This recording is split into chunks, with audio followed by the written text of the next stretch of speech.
আসসালামু আলাইকুম। বৃষ্টি আসার আগ মুহূর্ত দেখেন গাইস কতটা ভয়ঙ্কর সুন্দর আর খুবই ভয়ঙ্কর দৃশ্য।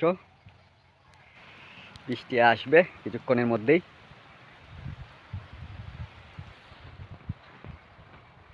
বৃষ্টি কতদূর পর দেখতে আসলাম, আর কিছুক্ষণের মধ্যেই হয়তো বৃষ্টি চলে আসবে। প্রচুর অন্ধকার হচ্ছে, প্রচুর অন্ধকার হয়ে গেছে। আর কদুটা মাশাআল্লাহ অনেক বড় হইছে, যদি একটু দেখাই।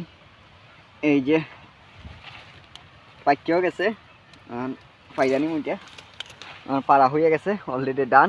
এই যে কিছুটা লাল হয়েছে, পাইরা লাইলাম। চলে যাইতে হবে এখন বাড়িতে। প্রচুর বৃষ্টি আসবে হয়তো,